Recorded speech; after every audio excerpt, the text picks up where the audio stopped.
Bismillahirrahmanirrahim. Assalamualaikum warahmatullahi wabarakatuh. Alhamdulillahirabbil alamin. Wassalatu wassalamu ala asrofil anbiya wal mursalin wa ala alihi washabihi ajmain. Allahumma rabbi shrah li sadri wa yassir li amri wa hlul 'uqdatam min lisani yafqahu qawli. Allahumma rabbi zidni ilma warzuqni fahma. Allahumma shalli ala sayyidina Muhammad wa ala ali sayyidina Muhammad amma ba'd.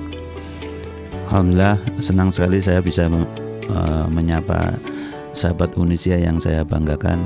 Pada kesempatan kali ini masih akan bicara tentang zakat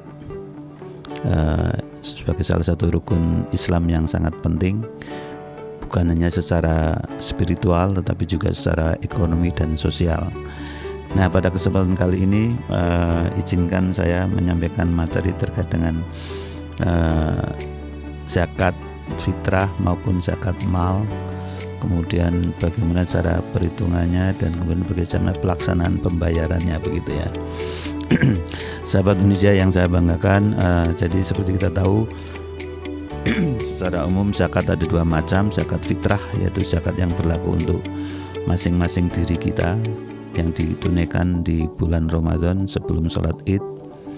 Besarnya adalah sebesar membayar dalam bentuk makanan pokok, kalau di kita berarti beras sebanyak 4 mud atau 2,75, atau kadang ada yang menafsirkan 2,5 kilogram beras gitu ya. Kemudian yang kedua adalah yang lebih kompleks adalah zakat mal. Kalau tadi zakat fitrah terkait dengan jati diri kita, zakat nafs ya, yang berlaku pada masing-masing pribadi. Sementara zakat mal adalah diberlakukan kepada harta benda yang kita miliki. Kemudian macam-macam harta yang dalam hal ini wajib untuk dizakati bisa disebutkan sebagai berikut. Pertama adalah emas, perak ataupun kekayaan yang bersifat umum. Itu dasarnya di Quran surat At-Taubah ayat 103. Juga yang kedua kategorinya adalah pada tanaman bumi dan buah-buahan. Dasar hukumnya adalah Quran surat Al-An'am 141. Kemudian juga binatang ternak, peternakan ya. Kemudian juga ada lagi harta dagangan. Kemudian yang berikutnya lagi ada barang-barang tambang. Ini berdasarkan surat Al-Baqarah ayat 267. Dan yang terakhir adalah zakat profesi. Ini yang terkait dengan zakat mal, zakat profesi atau zakat penghasilan. Sahabat Indonesia yang saya banggakan, kita sudah memahami juga terkait dengan apa yang tadi saya sampaikan wajib dizakati. Syarat-syaratnya apa saja? Tadi syarat utama untuk zakat adalah ada nisab, yaitu jumlah minimum tertentu yang kalau dalam analoginya di perpajakan namanya pendapatan tidak kena pajak, agak mirip dengan itu. Yang kedua adalah syaratnya haul, yaitu hartanya sudah mengendap minimal 1 tahun.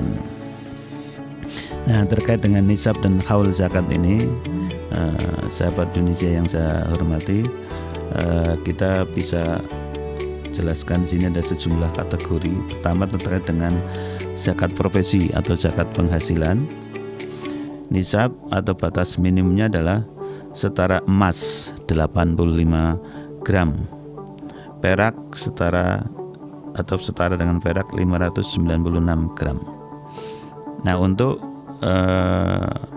harta emas atau perak ini, kadar dan perhitungan zakatnya adalah jumlahnya dikalikan dengan tarif zakatnya adalah 2,5%.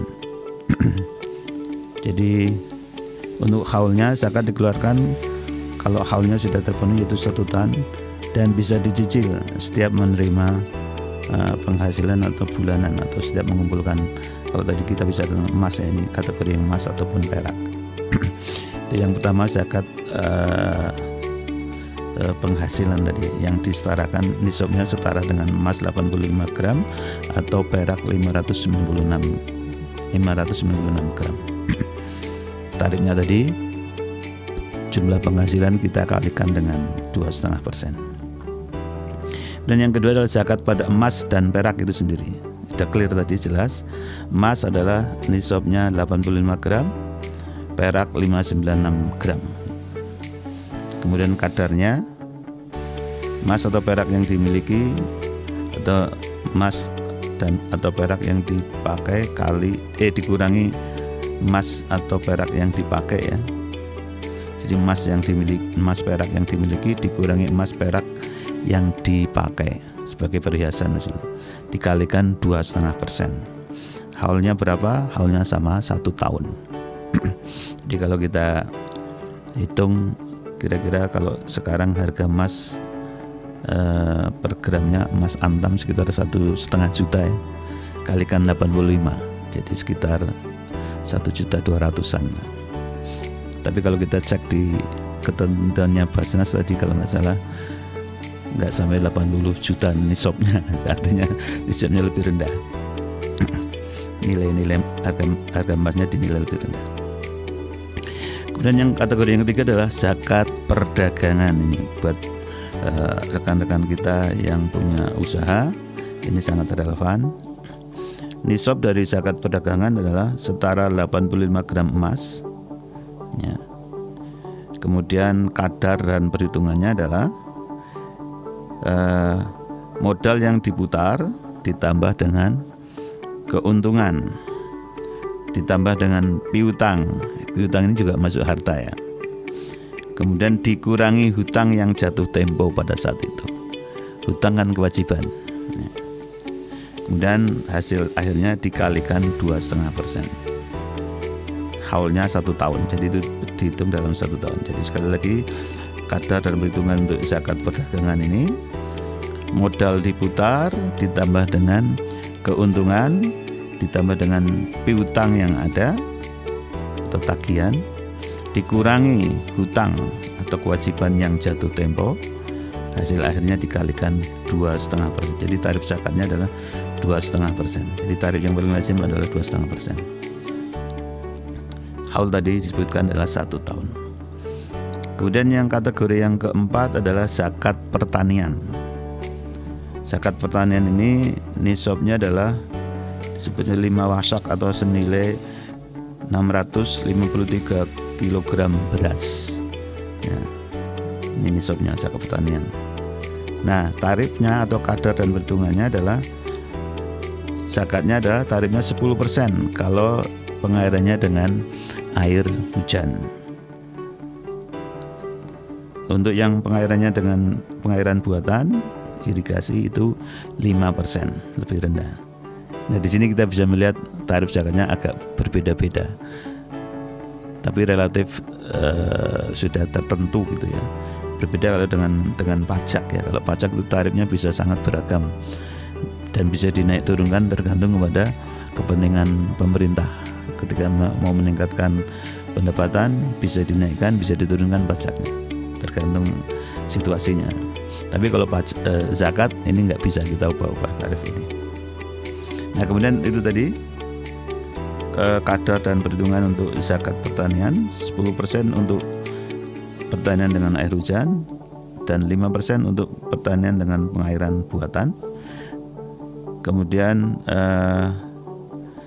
besarnya zakat adalah nilai panen kali kadar wajib zakat tadi, ada yang 10%, ada yang 5%. Kapan dibayarkannya? Yaitu ketika panen. Jadi haulnya tidak nunggu 1 tahun ya. Ketika panen, satu musim panen misalnya 3 bulan atau 3 bulan lebih lah. Kalau setahun bisa panen 3 kali ya berarti bayar 3 kali zakat. Dan kategori yang kelima itu zakat untuk tabungan. Ini yang hampir semua sahabat-sahabat Indonesia itu punya, ini zakat tabungan. Nisab yaitu setara dengan 85 gram emas. Kemudian kadar dan perhitungannya yaitu kalau yang nabung di bank konvensional ini saldo akhirnya dikurangi bunga dikalikan 2,5%. Ini ya yang untuk bank konvensional. Kalau bank syariah berarti saldo akhir dikalikan dengan 2,5%. Haulnya adalah 1 tahun ya. Ini waktunya clear 1 tahun. Itu zakat tabungan, termasuk juga deposito barangkali. Kemudian yang terakhir adalah zakat saham. Jadi sekarang harta kekayaan itu bisa sangat beragam, termasuk surat-surat berharga ya. Yang bahkan surat-surat berharga ini, kalau kita punya harta dalam bentuk surat-surat berharga, kita tidak akan pernah memegang surat berharga tadi, karena kita hanya dicatat namanya sebagai pemilik. Misalnya kalau kita beli saham di bursa saham misalnya, ini salah satu bentuk kekayaan yang sekarang lazim dimiliki oleh warga Indonesia maupun warga negara yang lain, karena saham adalah saham, sukuk, obligasi, itu bentuk surat-surat berharga yang digunakan di dalam pembiayaan baik oleh pemerintah maupun oleh korporasi atau perusahaan-perusahaan besar. Sehingga ada zakat saham, obligasi, dan surat berharga lainnya di sini. Nisab ataupun batas minimumnya tadi sama, setara 85 gram emas. Untuk saham pertanian itu mengacu kepada zakat pertanian tadi. Bisa tarifnya bisa 5%, bisa 10% tadi. Kemudian juga kadar dan perhitungannya 2,5% kali jumlah harta yang tersimpan selama 1 tahun, yaitu nilai saham plus dividen yang dihasilkan. Setiap tahun biasanya pemegang saham akan menerima imbal hasil dalam bentuk dividen. Kalau surat berharga lainnya ada dalam bentuk, kalau obligasi bunga, tapi bunga kalau dalam Islam kan nggak perlu dikeluarkan. Tapi kalau sukuk ada imbal hasil, itu juga harus ditambahkan seperti halnya dividen. Dan haulnya adalah juga 1 tahun. Ya, ini tadi ada 6 kategori harta yang bukan jenis zakat ya. Kategori zakat ada 6 kategori yang tadi sudah kita jelaskan nisabnya maupun haul zakatnya, sehingga mudah-mudahan sahabat Indonesia bisa menggunakannya sebagai pedoman kalau nanti mau membayar zakat. Kemudian kalau untuk zakat fitrah sudah clear ya. Tadi di bagian awal saya sampaikan nisabnya adalah berat bayarnya dalam bentuk 3,5 liter atau 2,5 kg beras, atau uang yang sesuai dengan harga 3,5 liter atau 2,5 kg beras. Ada yang menggunakan hitungan juga 4 mud setara dengan 2,75 kg. Kemudian membayarnya adalah pada waktu bulan Ramadan sebelum sholat, sampai akhir Ramadan sebelum sholat Idul Fitri. Nah, ini tadi yang terkait dengan zakat nafs dan zakat mal dengan berbagai ketentuan haul maupun nisabnya. Kemudian barangkali yang sering jadi pertanyaan biasanya bagaimana cara menghitung tadi. Cara menghitungnya tadi sudah secara singkat saya sampaikan, tapi untuk yang lebih detail rekan-rekan sahabat Indonesia bisa ngecek di setiap lembaga zakat ya, baik Basnas maupun LAS, itu mereka menyediakan kalkulator zakat. Tinggal ngisi datanya saja, itu akan kita akan tahu diinformasikan berapa zakat yang harus dibayar. Nah, kemudian yang terkait dengan bagian terakhirnya terkait dengan bagaimana kita membayar zakat. Tadi saya sampaikan di Indonesia sudah sangat banyak lembaga-lembaga zakat dalam bentuk badan amil zakat maupun lembaga amil zakat yang ada di sekitar kita. Kita tinggal milih mau bayar lewat mana. Memang diutamakan bayar zakat itu melalui lembaga yang resmi, lembaga amil zakat maupun badan amil zakat yang terutama badan amil zakat ini jangkauannya sudah sangat luas, hampir seluruh wilayah Indonesia sudah terjangkau, sehingga tidak ada alasan kekurangan tempat untuk membayar. Kita tinggal datang kepada mereka, ataupun tidak perlu datang sekarang, tinggal mengecek di website mereka, menghitung berapa zakat yang harus dibayar. Sudah ketemu angkanya, tinggal klik lagi mau metode pembayarannya bagaimana, mau transfer, mau pakai QRIS dan lain sebagainya. Ini sekarang sudah sangat terbantu. Jadi kita tidak perlu datang secara fisik kepada lembaga zakat, tapi tinggal kita duduk manis di rumah kita, ngecek masuk ke websitenya lembaga zakat yang kita pakai untuk membayar, dan kemudian kita transaksikan dengan transfer atau dengan cara pembayaran yang lain, maka kewajiban kita akan tertunaikan dengan mudah. Demikian barangkali untuk kesempatan kali ini yang terkait dengan zakat, jenis-jenis zakatnya maupun cara maupun perhitungan zakatnya. Mudah-mudahan bermanfaat untuk sahabat Indonesia sekalian. Kurang lebihnya mohon maaf. Billahi taufiq wal hidayah. Assalamualaikum warahmatullahi wabarakatuh.